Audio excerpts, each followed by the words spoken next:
औज़ु बिल्लाहि मिनश शैतानिर रजीम बिस्मिल्लाहिर रहमानिर रहीम। प्यारे बच्चों अस्सलाम वालेकुम व रहमतुल्लाहि व बरकातुहू। रब्बि इश्रह ली सदरी वयस्सिर ली अमरी वहलुल उक़दतम मिन लिसानी यफ़क़हू क़ौली।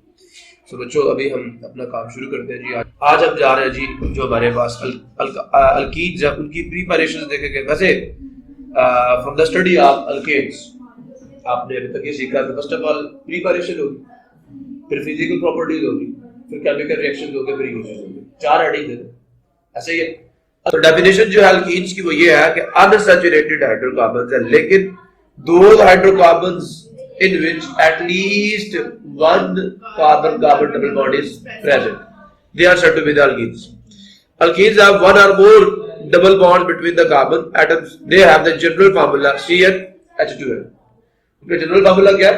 CnH2n और N क्या? N is the number of carbon atoms. So when two carbon atoms share two pairs of electrons, जब दो कार्बन एटम्स जो है वो एक पेयर ऑफ इलेक्ट्रॉन नहीं शेयर करते, दो करते तो डबल बॉन्ड बनेगा। They form a double bond between them. How many electrons are left on each carbon atom after forming the double bond? Her carbon atom के बाद कितने इलेक्ट्रॉन बचेंगे? दो। इसका मतलब वो मजीद दो बॉन्ड बना सकेंगे, ये लिखा हुआ है। Doubly bonded carbon atoms form single bonds with two other atoms, ठीक है, दूसरे दो एटम्स के साथ। सामने आपके ईथीन का स्ट्रक्चर आपको नजर आ रहा है, फिर प्रोपीन का स्ट्रक्चर आपको नजर आ रहा है, लेकिन ये जो आपके कार्बन एटम जिनके डबल बॉन्ड है, ये ठीक है, एक बॉन्ड उसने कार्बन से बनाया, दूसरा एटम मजीद दो बॉन्ड बनाएगा, ठीक है। सो ये आपने दो अल्कीन्स की एग्जांपल्स भी देख ली है, एक प्रोपीन है, एक ईथीन है। ये मीथीन भी होना चाहिए, मीथीन होना चाहिए, नहीं होना चाहिए? क्यों नहीं होना चाहिए? ईथीन है ना, तो मीथीन भी होना चाहिए था। उसमें क्या प्रॉब्लम क्या है? कार्बन एक है, डबल बॉन्ड तो बन ही नहीं सकता। so therefore हमने कहा चेन में दो कार्बन के दरमियान में तो मीथीन हो ही नहीं सकता। मिथिलीन में से कहते हैं लोग, मिथिलीन में से लोग कहते हैं इसको CH2 को, CH2 को फार्मूले के मुताबिक पूरा होता था। वन पुट करो कार्बन की जगह पे, 2 1 2, तो CH2 इसको मिथिलीन कहते हैं, लेकिन इसके दो बॉन्ड्स खाली होते हैं। so therefore आगे चलते हैं। Writing the structural formulas for alkenes. Butene, 1 butene और 2 ब्यूटीन को आपने लिखना है। अब जरा चेक करना, 2 ब्यूटीन और 1 ब्यूटीन का आपने क्या लिखना? Structural formula. एक तो आपको ये पता था कि मैंने पीछे भी बताया था कि बेटा ये नोमेनक्लेचर के मुताबिक है। अब आपके जिन कार्बन एटम्स के दरमियान में डबल बॉन्ड है ना, आपने नंबरिंग शुरू करनी है। जैसे आपके पास एक चेन है, मैं बना के दिखाता हूँ आपको। ये चेन लंबी चेन बना, डबल बॉन्ड यहां पे, तो आपने उस एंड से नंबरिंग शुरू करनी है जो कि डबल बॉन्ड के ज्यादा करीब है। और यहां देखें, अब ये डबल बॉन्ड जो है ये सेकंड और थर्ड कार्बन एटम के दरमियान है, लेकिन आपने उस डबल बॉन्ड वाला वो कार्बन एटम लेके जो मिनिमम नंबर मिला हुआ है नाम में, उस कार्बन एटम का नंबर आएगा जो कि मिनिमम। नहीं समझ आया? फिर सुन ले, जब आपने इसका नाम लिखना, कितने कार्बन एटम है इसके अंदर? 6 हेक्सीन होगा। लेकिन आपने जब ये बताना है कि डबल बॉन्ड कौन से दो कार्बन एटम्स के दरमियान में है, तो आपने दोनों का नाम नहीं लिखना, आपने दोनों में से मिनिमम नंबर जो कार्बन एटम का मिल रहा है वो डाल देना। 2 और 3 के दरमियान है ना, तो आपने मिनिमम वाला शो करना कि 2 हेक्सीन, मतलब हेक्सीन में दूसरे और तीसरे कार्बन, अगर तो एंडिंग ये पहले सी के साथ तो आप 1 हेक्सीन का देते हैं, अदरवाइज 3 भी हो सकता है। अगर यहां पे होता,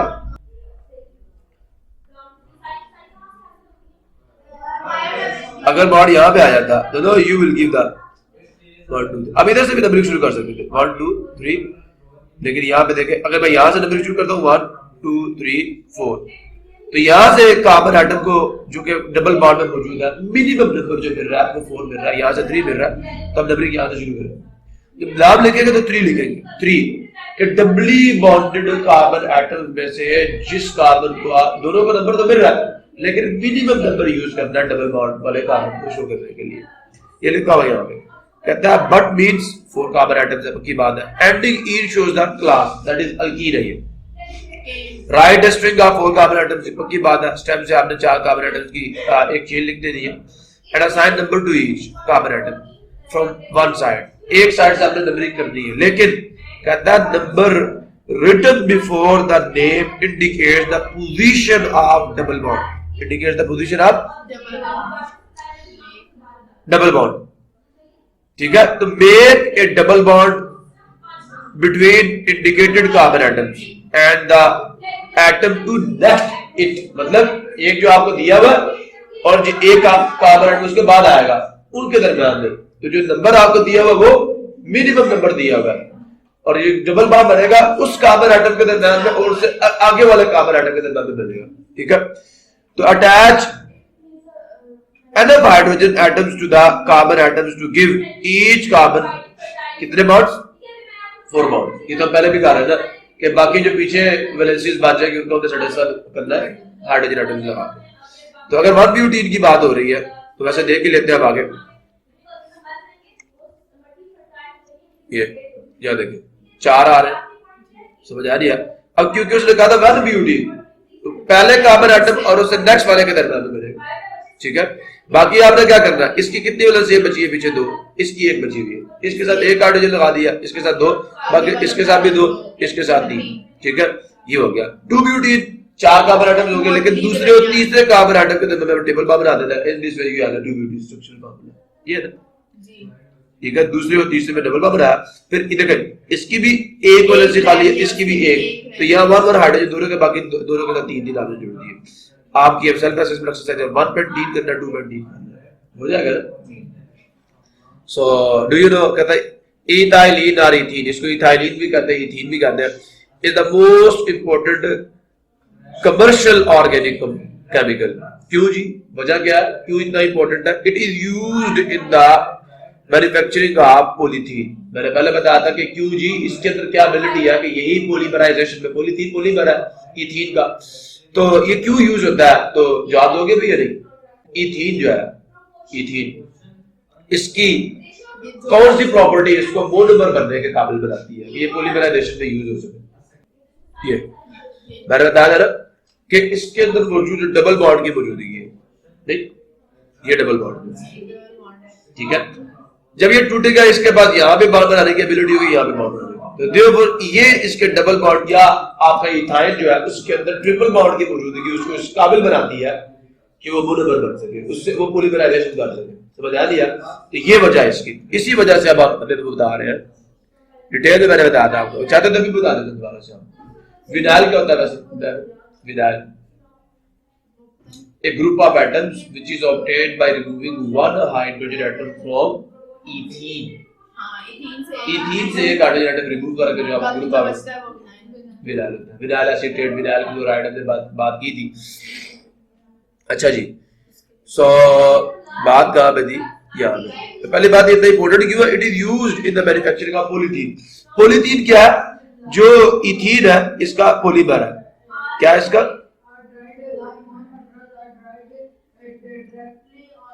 जब आप इसकी पॉलीमराइजेशन करवाएंगे तो क्या बनेगा? CH2 सिंगल बॉन्ड CH, एक वैलेंसी इधर खाली, एक वैलेंसी, ये पॉलीमर बन जाएगा। समझ आ लिया? सो इथाइलिन, अच्छा पॉलीथीन बनाने में यूज होता है one of the most familiar plastic, जो शॉपिंग बैग्स हमारे पास है जिन चीजें लेते हैं। It is also converted to ethylene glycol. अब ये इथाइलिन ग्लाइकोल क्या चीज है? तो बच्चे मैंने पहले कहा एंटी फ्रीज के तौर पे यूज होता है। इसी जो हमारे पास इथीन है, अगर इसका ये बॉन्ड तोड़कर double bond C double bond CH2 इसको तोड़कर अगर हम यहाँ पे भी OH ग्रुप लगा दें और इसके यहाँ पे क्या लगा दें तो ये क्या बन जाएगा? ग्लाइकोल बन जाएगा, which is used as anti freeze in automobile radiators. ठीक है, सर्द इलाकों में जहाँ पे रेडिएटर के अंदर पानी के जमने का खतरा होता है वहां पे वो क्या करते हैं? ग्लाइकोल, इथाइलिन ग्लाइकोल डालते हैं तो पानी जमता नहीं है। ठीक है, रेडिएटर में पानी अपनी वर्किंग जारी रखता है। इसी तरह general methods of preparation of alkenes. अब 2 मेथड है, जैसे आपने एल्कीन्स के पढ़े थे, इसी तरह एल्कीन्स के भी 2 मेथड हैं। पहला मेथड क्या है जी? तो मतलब आपसे पूछे why it is important commercial chemical, तो बताना है पॉलीथीन बनाने में यूज होता है और इथाइलिन ग्लाइकोल। पॉलीथीन एक बहुत ही ज्यादा फेमिलियर हमारे पास एक प्लास्टिक है जो कि हम यूज करते हैं शॉपिंग बैग्स के अंदर। और दूसरा हमारे पास क्या जी? Ethylene glycol that is used as anti freeze in the radiators of cars. अब जनरल मेथड्स कितने हैं? 2। by dehydration of alcohols, by alcohols का पता, alcohols का पता, those organic compounds in which hydroxyl group is contained या hydroxyl group containing organic compounds are called alcohols. अब मोनोहोल्स भी हो सकते हैं, डाईहोल्स भी हो सकते हैं, ट्राईहोल्स भी हो सकते हैं, पोलीहोल्स भी हो सकते हैं। अब ये पोलीहोल, मोनोहोल, डाईहोल मतलब क्या, अगर आपके ऑर्गेनिक कंपाउंड में सिर्फ एक हाइड्रोक्सिल ग्रुप मौजूद है तो वो मोनोहोल है, अगर दो है तो डाईहोल है। ठीक है, तो ये बाय डिहाइड्रेशन ऑफ अल्कोहल। अब ये डिहाइड्रेशन क्या, एक एलिमिनेशन रिएक्शन है। तो फर्स्ट ऑफ ऑल हम एलिमिनेशन रिएक्शन की डेफिनेशन पढ़ लेते हैं। A type of organic reaction in which two substitutes are removed from a molecule is called elimination reaction। एक ऐसा रिएक्शन जिसमें किसी भी ऑर्गेनिक मॉलिक्यूल से आपने दो सब्स्टिट्यूएंट्स को रिमूव करना है या दो ग्रुप्स को रिमूव करना है और एक नया कंपाउंड तैयार करना है।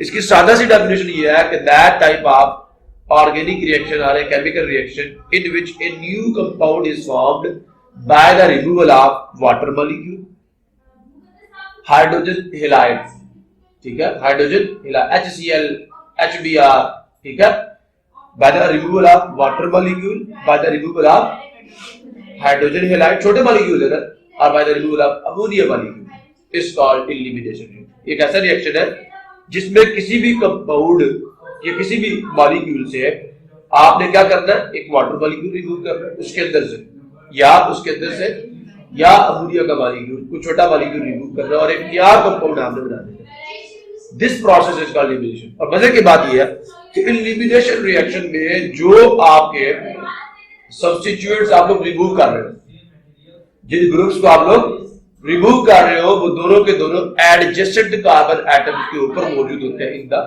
चेन। नहीं समझा? एडजेसेंट का मतलब क्या, एक के बाद दूसरा, दोनों आपस में जुड़े हुए हैं।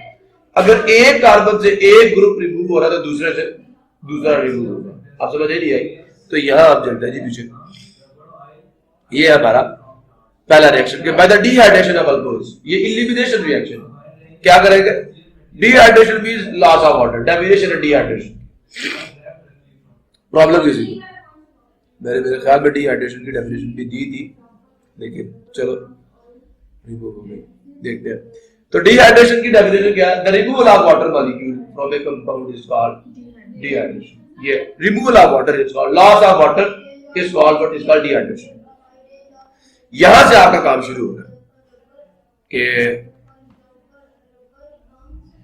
अल्कोहल्स डिहाइड्रेट, वो पानी का मॉलिक्यूल रिमूव करते हैं, उससे पानी का मॉलिक्यूल रिमूव होता है when their vapours are passed over the heated alumina. ये Al2O3 को एल्यूमिना कहते हैं।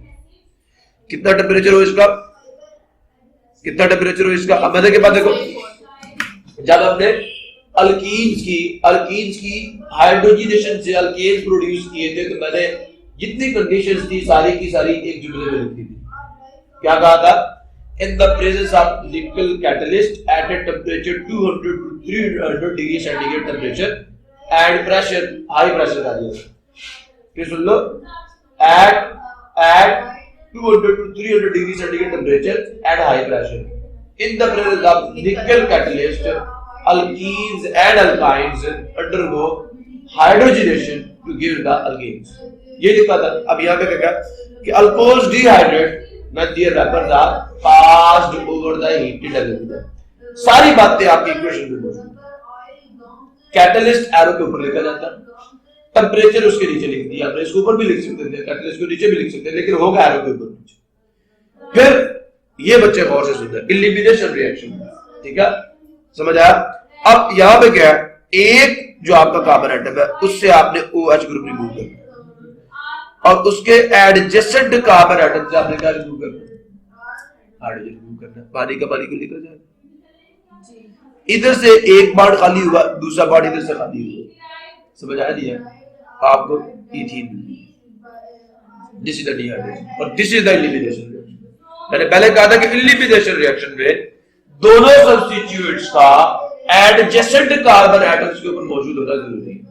वही चीज है कि एक कार्बन एटम से चेन में OH ग्रुप रिमूव हो रहा है, दूसरे से क्या रिमूव हो रहा है, HCl। तो आपने क्या किया, दो एडजेसेंट कार्बन एटम्स के ऊपर से दो सब्स्टिट्यूएंट्स को रिमूव किया और एक कंपाउंड बना दिया। This is the elimination problem. तो यही होगा।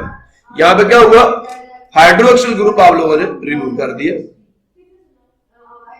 ये हाइड्रोक्सिल ग्रुप है ये, ठीक है, ये सॉरी यहाँ तो ये हाइड्रोक्सिल ग्रुप, ये हाइड्रोजन कहां से रिमूव हुआ, इस कार्बन एटम के ऊपर से हाइड्रोक्सिल ग्रुप रिमूव हुआ और इस कार्बन से क्या रिमूव हुआ, हाइड्रोजन।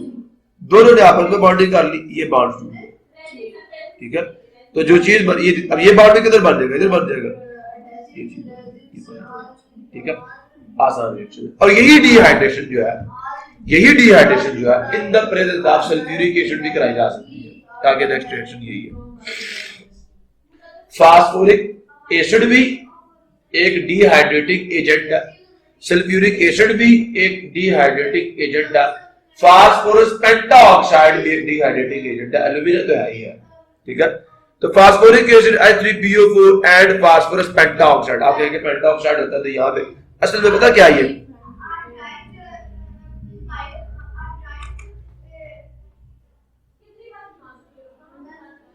ये देखो, ये जो है ना, ये P2O5 है, फास्फोरस अपने ग्रुप नंबर के बराबर पर यूज कर रहा है, लेकिन असल में ये दो मॉलिक्यूल्स इकट्ठे रहते हैं, दो मॉलिक्यूल्स मिलकर रहते हैं, तो इसको ऐसे P4 होता है। तो ये आपका डिहाइड्रेटिंग एजेंट है। Phosphoric acid and phosphorus pentoxide can also be used as catalyst for dehydration of alcohols.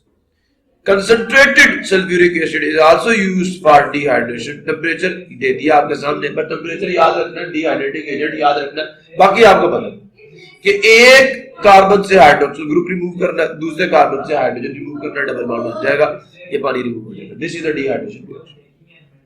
Note, in the dehydration reaction, hydroxyl group is removed from one carbon and hydrogen atom is removed from adjacent carbon atom, जो कि definition है elimination reaction।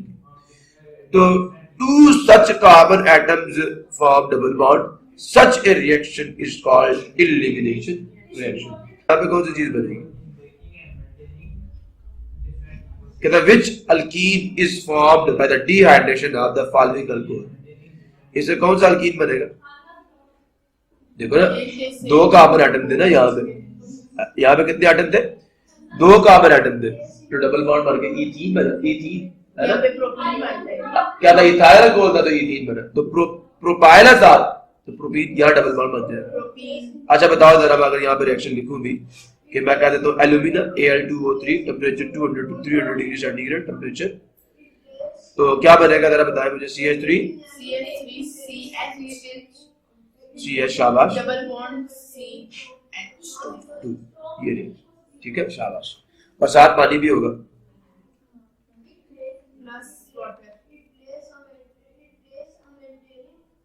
Water. सो अब यहाँ elimination reaction की definition मैंने आपको दे दी। That type of reaction, organic reaction in which two substituents are removed from a molecule is called elimination to give the new compound। So R का एक class of organic chemical reaction in which a pair of atoms or group of atoms are removed from a molecule, usually through the action of acids हो सकते हैं, bases हो सकते हैं, metals हो सकते हैं, in some cases metals भी हो सकती है, by जैसे निकल था तो निकल की मौजूदगी में आपने हाइड्रोजन, ठीक है।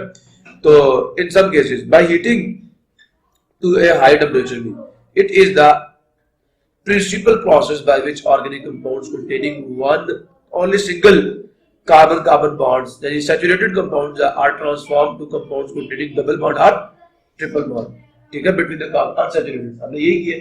अब नीचे कहता है examples of elimination reactions क्या है, dehydrohalogenation है, फिर dehalogenation है, dehydration है। अब ये क्या है, जरा गौर करना, dehydro हैलोजिनेशन मतलब HX मॉलिक्यूल रिमूव होगा, हाइड्रोजन भी रिमूव होगी और हैलोजन भी, दो सब्स्टिट्यूएंट्स रिमूव होंगे ना।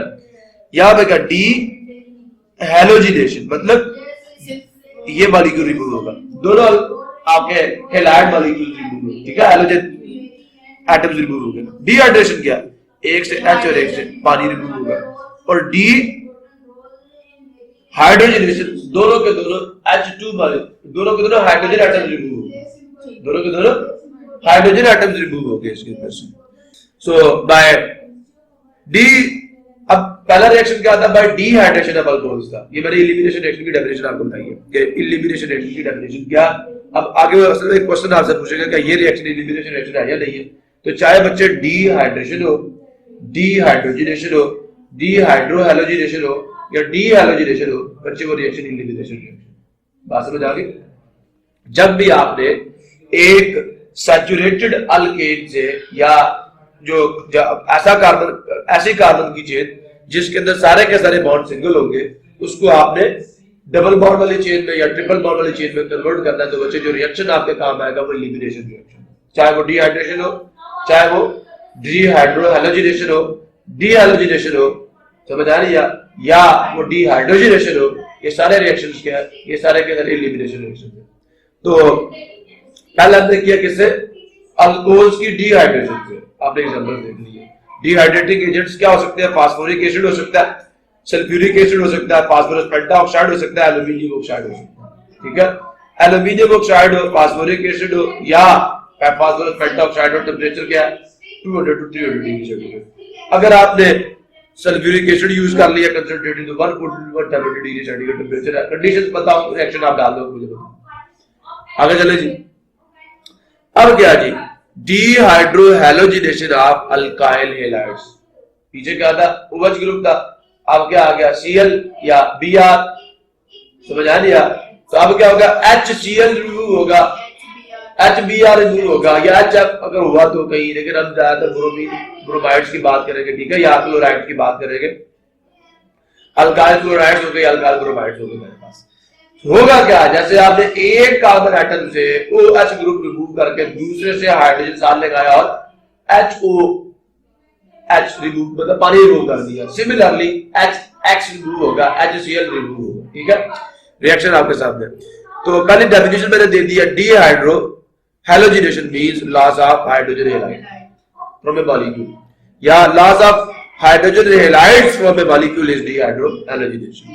Alkyl halide on heating with alcohols, यहां पे कैटलिस्ट कौन है? अल्कोहल है। अल्कोहल रिएक्शन में हिस्सा नहीं लेता, बल्कि रिएक्शन की स्पीड को तेज कर देता। नहीं समझ आ रहा? अल्कोहल ज्यादा कहते हैं तीर के निशान के ऊपर है। तो अल्कोहल जो है, अच्छा आपको इस रिएक्शन के अंदर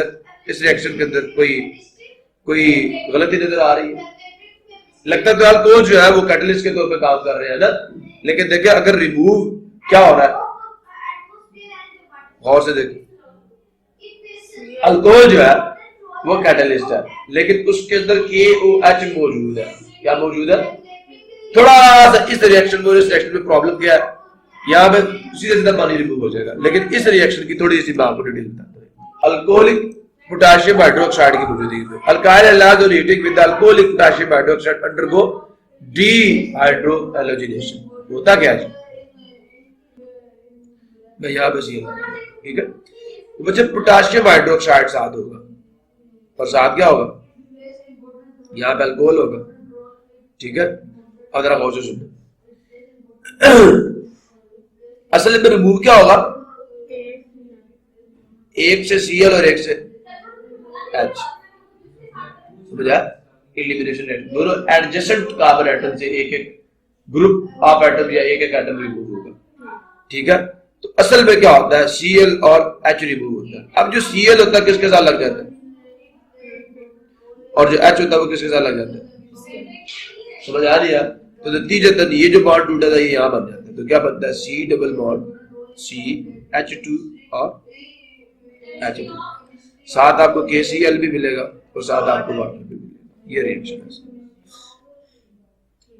ले लूंगा। पीछे क्या था? सिर्फ एक से H और एक से H रिमूव किया, डबल बॉन्ड बनाया। लेकिन बच्चे यहाँ पे क्या, ये जो हमारे पास बनेगा ना, यहाँ पे HCl वो रिएक्शन करेगा, अदरवाइज दोबारा हो सकता है वो मिलता है इसके साथ। अब क्या करना है? उसको यूटिलाइज करना है।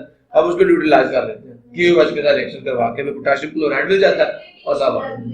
ठीक है, यूटिलाइजेशन रिएक्शन के साथ ही होगा। ठीक है जी, प्रॉब्लम किसी को क्लियर है? इसी तरह आप आगे आपको दे देंगे रिएक्शंस। अब note that the removal of H and halogen takes place from the two adjacent carbon atoms is dehydrohalogenation and elimination reaction. और डिहाइड्रेशन भी क्या है? अभी मैंने बताया, इतना सोचने की क्या बात है? एलिमिनेशन रिएक्शन है, मॉलिक्यूल निकल रहा है, एचएच निकल रहा है, पानी का मॉलिक्यूल निकल रहा है, या ये भी निकल सकता है कभी, दो सब्स्टिट्यूट्स निकल रहे हैं। शाबाश, बिल्कुल शाबाश, मतलब एक मॉलिक्यूल निकलेगा इसका, ठीक है। सो आगे आपकी एक्सरसाइज है CH, बाबा जी इधर जी, आगे यहाँ पे डबल बॉन्ड बना, यहाँ 2 होगा, यहाँ पे एक हाइड्रोजन, तो क्या साथ निकलेगा इसके? डिहाइड्रेशन हो रही है, ठीक है। अब दूसरा, पहले आपने पढ़ लिया by the dehydration of dehydration of alcohols, बस। और ये कौन सा? By dehydrohalogenation nation of what? Alkyl halides, halides, ठीक है। अच्छा जी, तो जल्दी बता देंगे क्या होगा। BR के साथ लग जाएगा जी, ठीक है। अब चलो पहले लिख देते हैं CH3 C double bond CH2, यहाँ एक H आ जाएगा, और साथ क्या होगा? अभी इधर दे दो, ये B K से मिल जाएगा और पानी इधर से एक H ले लेंगे, तो क्या बन गया? KBr plus 1। आसान तरीन रिएक्शन, इसी तरह हमने पहले भी किए थे, तो अल्केन की तैयारी में। अब क्या होगा? एक वो बुक के ऊपर था जी, आपके लिए इंफॉर्मेशन है, साइंटिफिक ट्रिब्यूट्स।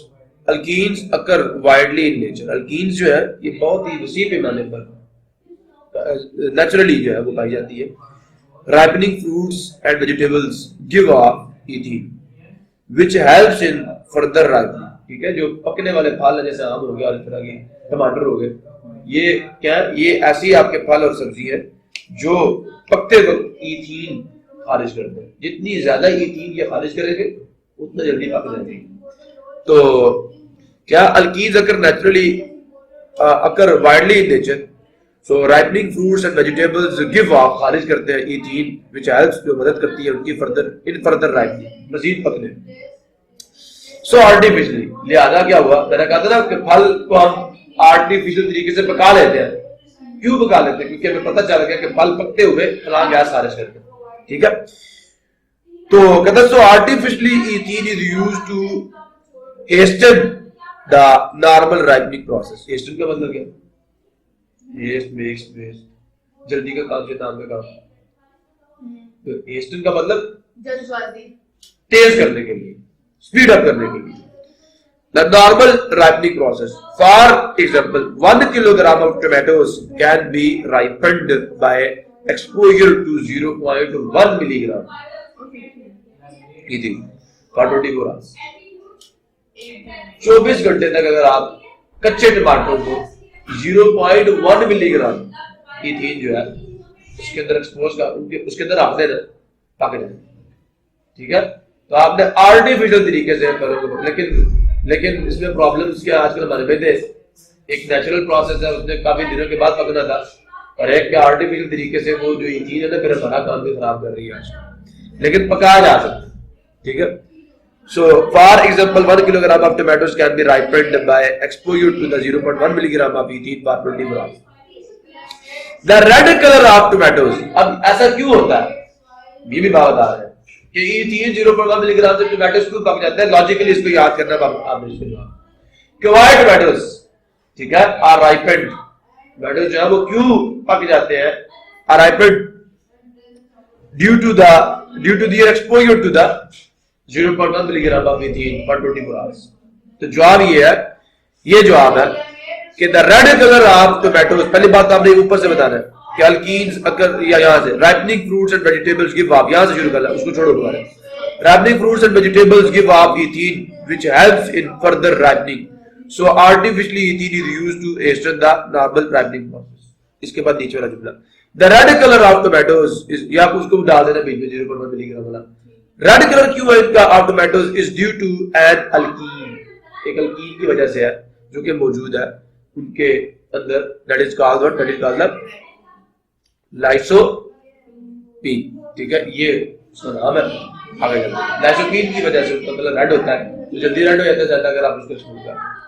ये जी प्रॉपर्टीज अब अल्कीन्स के, जैसे आपने उनकी पढ़ी थी। पहली बात तो ये अनसैचुरेटेड हाइड्रोकार्बन वो सैचुरेटेड थे, ये रिएक्टिव होते हैं, एडिशन रिएक्शन भी देते हैं क्योंकि अनसैचुरेटेड पॉइंट्स मौजूद है, वो अनरिएक्टिव होते हैं, सारे बॉन्ड सिंगल होते हैं, सिग्मा होते हैं, यहाँ पाई बॉन्ड मौजूद है। फर्स्ट 3 मेंबर्स जो है इथीन, प्रोपीन और ब्यूटीन के गैसेस है। 5 से लेके 15 तक मेंबर लिक्विड है, बाकी सारे के सारे सॉलिड है। वहां पे हमने बात की थी पहले 4 उनके गैसेस थे, ठीक है, और 5 से लेके 17 तक जो था वो सारे के सारे लिक्विड थे, उससे हार जो थे वो क्या थे। इसी तरह they are insoluble in water, पानी में हल नहीं होते। सॉल्युबल इन, जैसे वो सॉल्युबल थे ऑर्गेनिक सॉल्वेंट्स के अंदर, जैसे अल्कोहल्स हो गया etcetera. The 2 carbon atoms forming double bond are joined to only 3 atom. इनके साथ जुड़ते हैं, एक अपने साथ, बाकी दो के साथ। ऐसा ही है ना, नहीं समझ आ रही? अगर पीछे मैं आपको दिखाऊं यहाँ पे, ये देखें, तो ये जो 2 कार्बन एटम जिनके पास डबल बॉन्ड होता है, ये बाकी सिर्फ कितनों के साथ, एक 2 और एक ये तीसरा, 3 के साथ जुड़े होते हैं, 4 के साथ तो नहीं जुड़े होते। तो they are joined to only 3 atoms since a carbon atom can join to 4 atoms, so other molecules can attack at the site of double bond. Double bond वो साइट है जो कि केमिकल रिएक्शन का रिस्पॉन्सिबल है, ठीक है, वो जिम्मेदार है केमिकल रिएक्शन। मैंने पहले कहा था कि फंक्शनल ग्रुप होता है डबल बॉन्ड और ट्रिपल बॉन्ड भी, तो ये वो साइट्स हैं जिनकी वजह से, जिन पर दूसरे मॉलिक्यूल्स, ठीक है, हो सकता है वो इलेक्ट्रोफाइल हो सकता है वो न्यूक्लियोफाइल हो। अगर वो इलेक्ट्रोफाइल हुए अटैक करेंगे, इलेक्ट्रोफाइल क्या होते हैं, ऐसे आयंस या ग्रुप ऑफ एटम्स या एटम जो इलेक्ट्रॉन लवर होते हैं। क्या होता है, इलेक्ट्रॉन लवर होते हैं, ठीक है, वो अटैक करेंगे कहां पे, डबल बॉन्ड में, ठीक है, और उसको तोड़ के वहां बना लेंगे, इसको सैचुरेटेड चेन में चेंज कर देंगे, ठीक है। अब जी रिएक्शन विद द हैलोजेंस है। अब हम इसके रिएक्शंस पढ़ रहे हैं। पहले का पढ़ा थियरी के 2 तरीके पर, dehydration of alcohol and by dehydrohalogenation of alkyl halides, ठीक है। अब क्या हुआ जी, इसके रिएक्शंस आगे, केमिकल प्रॉपर्टीज आगे, फिजिकल प्रॉपर्टीज में पढ़ ली है। हैलोजिनेशन का मतलब ये एडिशन रिएक्शन है, बहुत रिएक्शन, इसे हैलोजिनेशन भी कहते हैं। इसमें क्या होगा, एक हमने हैलोजिनेशन पढ़ी थी अल्केन्स की, वो सब्स्टिट्यूशन रिएक्शन था, हाइड्रोजन उतरेंगे और हैलोजन लगेंगे। ये सब्स्टिट्यूशन नहीं है, ये एडअप हो गए और बॉन्ड खत्म करेंगे, जैसे हाइड्रोजनेशन थी। क्लोरीन और bromine add to the double bond, वो डबल बॉन्ड के ऊपर जाके अटैक करते हैं और उसको उसके अंदर उसको तोड़ के वहां पर जुड़ते हैं। One chlorine atom becomes attached to one carbon and the one with the other. जो मॉलिक्यूल है उसका एक, जैसा हाइड्रोजन था हाइड्रोजनेशन में, इसी तरह यहां पे होगा। बात समझ आ रही है? नहीं आ रही? या करके दिखाऊं? जैसे मेरे पास ये 3 है ना, अगर इसकी हैलोजिनेशन होगी तो Cl2 आएगा। अगर मैं इसका स्ट्रक्चर बना के दिखा दूं आपको बच्चों, तो क्या आ जाएगा, क्लोरीन। ये बॉन्ड खत्म हो जाएगा, एक इधर लग जाएगा, एक इधर। This is the addition reaction and you will have what, इसे कहते हैं विसिनल डाइहैलाइड। क्या कहते हैं? अब इसका क्या मतलब है कि ऐसे आपके अल्काइल हैलाइड्स जिनके अंदर 2 एडजेसेंट कार्बन एटम्स के ऊपर 2 alkyl group, sorry 2 halogen groups मौजूद हो, या 2 हैलोजन एटम्स मौजूद हो, they are called vicinal dihalides. Those organic compounds in which 2 adjacent carbon atoms, ठीक है, have halogen atoms attached to them, ठीक है, इन्हें क्या कहते हैं, विसिनल डाई। 2 होंगे ना, एक के ऊपर एक दूसरे के ऊपर, विसिनल डाइहैलाइड्स। तो ये भी हमने इसके रिएक्शंस जो हैलोजन के साथ है लिखा कि ब्रोमीन और क्लोरीन क्या करते हैं, अटैक करते हैं, ऐड होते हैं और विसिनल डाइहैलाइड, विसिनल डाइब्रोमाइड बनाएंगे या विसिनल डाइक्लोराइड बनाएंगे, ठीक है। ये रिएक्शन आपको नीचे दे दिया। क्लोरीन क्या करेगी, अटैक करेगी इस डबल बॉन्ड के ऊपर और आपको क्या दे देगी, विसिनल डाइहैलाइड दे देगी, ठीक है। अब ब्रोमीन इज रेड। अब क्लोरीन का कलर आपको पता है ग्रेश येलो होता है, ठीक है, इतना पैदा नहीं होता, गैस की फॉर्म में होती है क्लोरीन। लेकिन ब्रोमीन जो है ये लिक्विड फॉर्म है, इसको पानी में डिसॉल्व करें ना, पानी में तो हमें सॉल्यूशन से ब्रोमीन वाटर कहते हैं। The solution of bromine in water is called bromine water. अब इसका कलर क्या है, रेडिश ब्राउन, रेडिश मतलब रेड कलर है। अब अगर रेडिश ब्राउन ब्रोमीन वाटर के अंदर से, ब्रोमीन वाटर क्या है, the solution of bromine in water.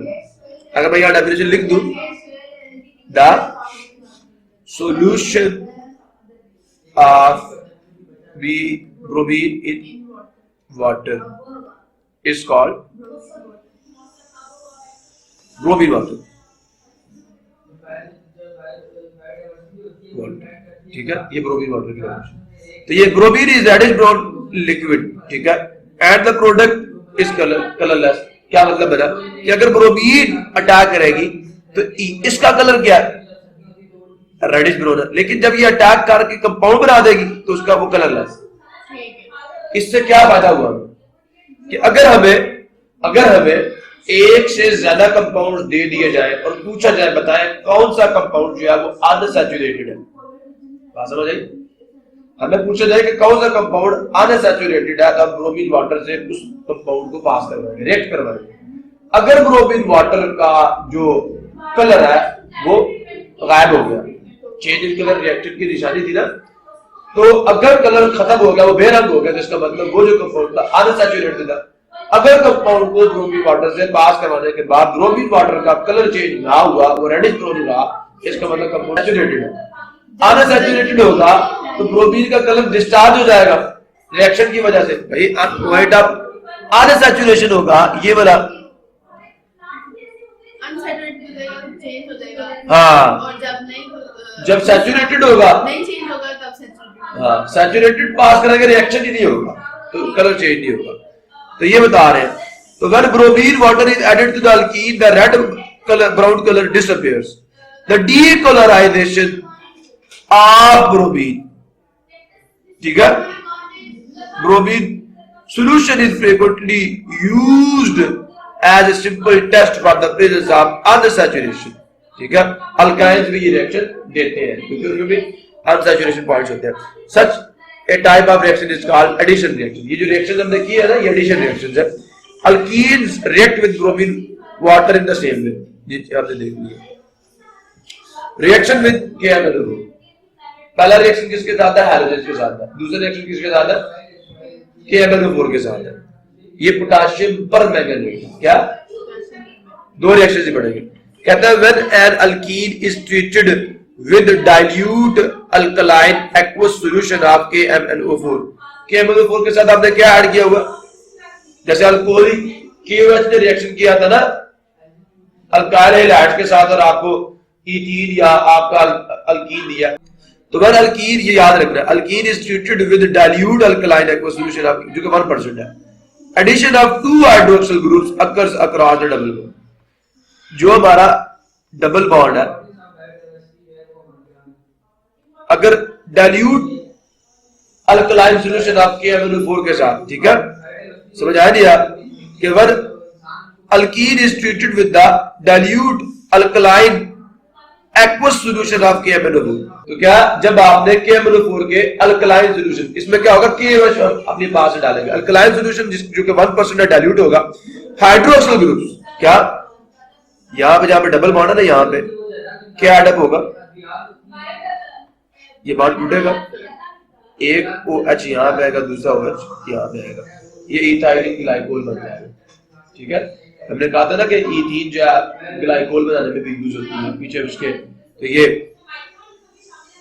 तो व्हेन फिर सुन लो, when an alkene is treated with the alkaline aqueous solution of KMnO4 जो कि 1% है, addition of 2 hydroxyl groups occurs across the double bond, the pink colour of KMnO4 solution क्या हो जाएगा, ये भी डिस्चार्ज हो जाएगा, ये भी एज अ टेस्ट यूज होता है, is discharge during this reaction. This reaction is used to test for the presence of an alkene and is known as Baeyer's test. इसको बियर्स टेस्ट कहते हैं।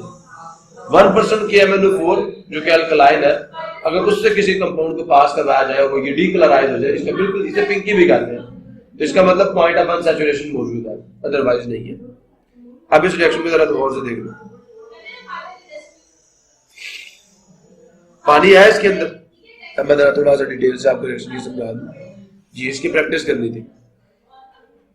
मैंगनीज कितने उसके अंदर O 4, 7 की valency show करता है, कितने की,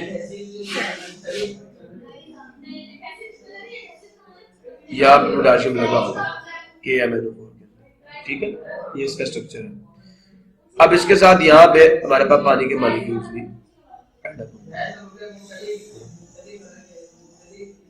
कितने OH बने? 2। तो पीछे पता रहेगा क्या था, ये भी देखना, पीछे पता रहेगा क्या? MnO2 MnO2 रह जाएगा पीछे, समझ आ लिया?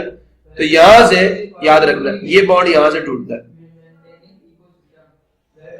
ये जो बात समझ आ रही मेरी, ये जो है ये भी पानी के साथ रिएक्शन करेगा और यहां से क्या कर लेगा, एक H को साथ लगा देगा, KOH बन गया।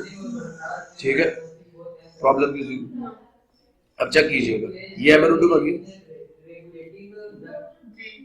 ठीक है, अब जरा बात हो सकता, अगर मेरे पास KMnO, आगे वाले में कर देता हूं मैं, यार we have KMnO4, capital MnO4, उसके साथ पानी ने रिएक्शन किया, बना क्या? KOH plus MnO2 plus hydroxyl group साथ में, चेक करें कितने मिले।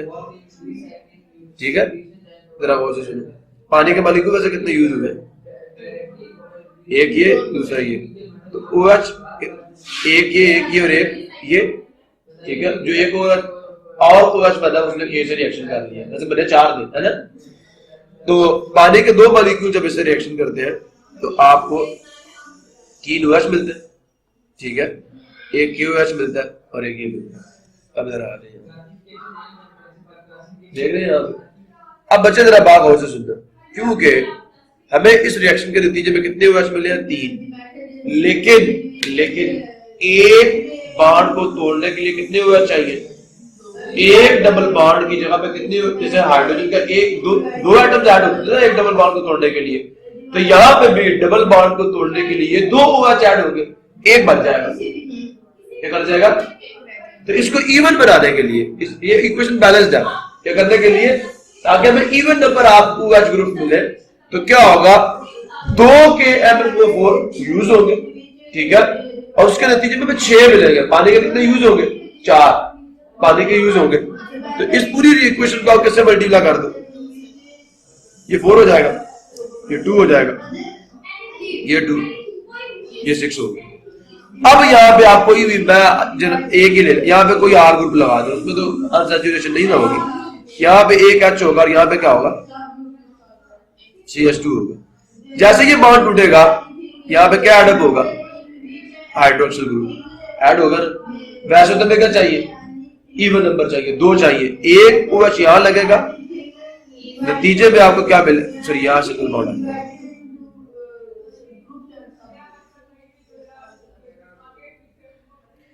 ये रिएक्शन को आपने इस तरह समझना, सिंगल बॉन्ड, यहाँ पे भी एक OH अटैच हो गया, एक OH यहाँ पे भी अटैच हो गया, यहाँ पे भी 2 थे। अगर ये हमारे पास क्या होता, सिर्फ इथीन होता, तो यहाँ पे भी H ही होता। ठीक है, वैसे मैंने अल्काइल ग्रुप लगाया, यहाँ पे भी क्या होता? H होता, तो ये यहाँ पे भी H2, ये इथाइलिन ग्लाइकोल। ठीक है, अब हमारे पास कितने बने थे? यहाँ पे 6, तो हमने 6 के 6 यूज करने, और 6 में से 2 OH जो है वो एक अल्कीन के साथ यूज हो गए, तो यहाँ पे क्या आ जाएगा? 3। ठीक है, और यहाँ पे कितने बन जाएंगे? 3 बन जाएंगे। अब इन दोनों इक्वेशंस को ऐड कर लो, तो जो आपके 6 OH है वो 6 OH से कैंसिल हो जाएंगे, नतीजतन आपको क्या मिलेगा? या 3 H2CH2 प्लस 2 के MnO4 प्लस 4H2, पानी के 4 मॉलिक्यूल्स हमने यूज किए, नतीजतन हमें क्या मिल गया जी? 2 KOH मिले, 2 MnO2 मिले और 2 इथाइलिन ग्लाइकोल।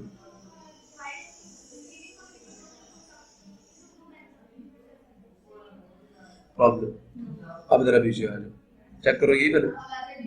अब ये नहीं सोचना है वो KOH कहां से आ गया, ये पानी जो है ना, ये अटैक करता किसके ऊपर? डाइल्यूट सॉल्यूशन था, तो पानी KMnO के साथ रिएक्शन करके क्या देता है? MnO2 दे देता है आपको, और वहां से KOH भी आपको।